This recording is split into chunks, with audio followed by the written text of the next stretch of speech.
what are some stories that you might be able to share about strategies or activities that were effective in raising the awareness of educators to the importance and how to integrate these things into your work? Yeah, well, I'll share a personal story, and I don't know if it's quite what you wanted, but I'll share it with you anyway. When the internet first came into to our schools in Mankato, I was at an elementary library, and I came up behind, I don't know, 3 or 4 fifth grade boys that were sitting around the internet terminal and they were giggling. And you never, first of all, it makes me nervous whenever I see kids giggling at an internet terminal anyway. Exactly. But anyway, I came up behind it and I looked over their shoulder, and they were at the Center for Disease Control in Atlanta looking up information about the Ebola virus. Mm-hmm. Obviously what had happened is they had seen a show or read a book or looked at a magazine article, and if you know anything about Ebola, it's a good gory disease, so it's just right up the interest of fifth grade boys. So, and I thought about that, and on my way home, I started thinking more and more about how that's going to change the dynamic of the classroom. Traditionally, the teacher has been the dispenser of information. Mm-hmm. If you want to know something, you go to the textbook, you go to the teacher, and if they don't know it, well, it doesn't need to be known. But suddenly you've got 3 fifth grade boys now that are coming back into a classroom, and who becomes the content expert in that particular case? Mm-hmm. Well, it's shifted, hasn't it? Yeah. And if you're a classroom teacher who retains their identity by saying, I'm the dispenser of all things that need to be known, you're in for a world of hurt, right? Mm-hmm. What a lot of teachers now are finding out, because kids have access to so much information, is that instead of being content experts, they have to be process experts. Okay? So when those kids come back into the classroom, they have to be able to ask questions like, where'd you get this information? How do you know that information is reliable? Is this information important to the other people in the class or in the community? And if it's important, how are you going to let other people know that? And finally, how are you going to know that you've done a good job of that? Those are all process kinds of questions. And that's the kind of questions that librarians have always been good at. And those are the kind of questions that librarians, I think, are going to have to help coach teachers, help partner with teachers, help introduce, help teachers become good at. I mean, that's kind of a pioneering role. Eventually, I think we're all going to have to be pretty good librarians. I mean, and that's really what part of the library's mission is. It's not providing information to people now; it's teaching people how to find their own information and use it. So, big shift there. So, at least into the foreseeable future, until everybody becomes an information expert, I see a real valid role for librarians who are at the top of their game. Well, we're going to all enter into that realm, because in the projects that you're learning in this process that you're studying, each project is broken into all 6 of the ISTE nets.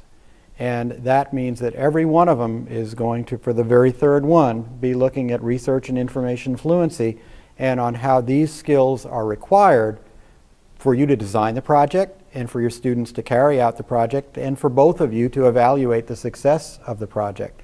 So the way we're doing it, Doug, is that there's going to be one project that I'm having everyone do, and that's one that's tying into the career clusters.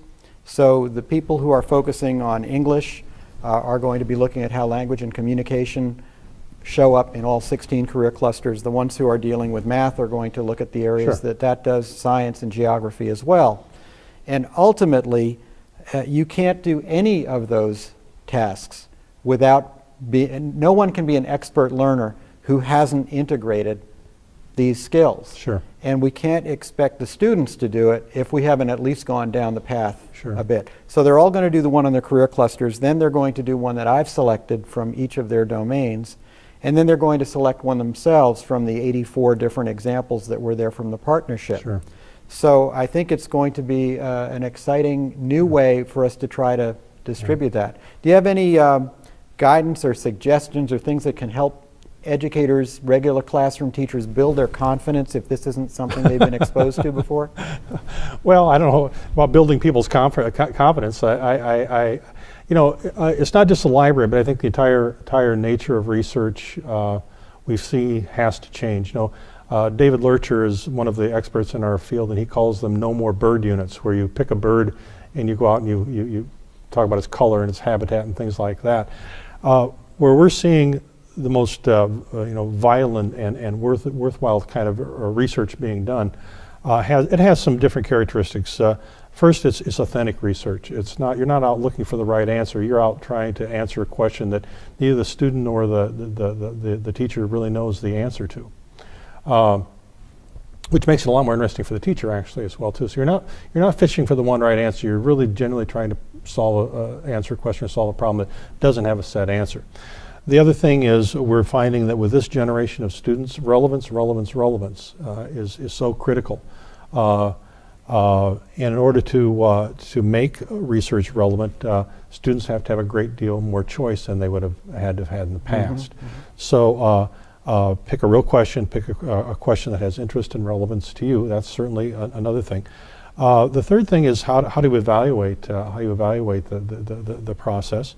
So authentic assessment, making sure teachers have good authentic assessment tools that help guide students to let them know when they've done a good job and when they haven't, is important as well. So some of you may remember Ken McCrory's iSearch process mm-hmm. from back in the 60s, 70s, I don't know how long ago it could be, but he had a lot of good information. The other thing that I see a lot of good teachers and media specialists doing now is emphasizing the importance of primary resources, yeah. Not just the secondary resources that you traditionally find in libraries that have already been vetted. So they're having kids do experiments, they're having kids do interviews, they're having kids look at source documents, they're having kids do surveys, all those kinds of things. And that's another area that I think causes a lot of discomfort for teachers because they themselves have never been asked to do right. Primary research. Maybe when they had to do a master's thesis, that might be the first time they were asked to look outside of using previously digested materials, we might call it. Mm-hmm. So, I think to help teachers get over their anxiety about that, I think you actually have to try that once. And if you try it once, you're going to find out the kids are so much more receptive, so much more excited about the research process than just giving out those bird units. Exactly. Well, so hopefully your students will pick areas that have real meaning for them, and you're going to get a great product as a result. Well, I am elated to hear you say it because as our participants are going to hear, we've had another speaker in this very room talk about how one constructs those authentic assessments and how important that is. So we're, again, very grateful for you to give up some time today to help put us on the track. And as I explained in a different session that we had, the comments that you've made are actually going to shape the course that these folks are experiencing now, because we're recording this before. So now you're saying it's all my fault, huh? I'm saying you're a co-conspirator. Okay. You're definitely well, a co-conspirator. Anytime. Thank you very much, You Doug. betcha. And thank you very much for your attention today.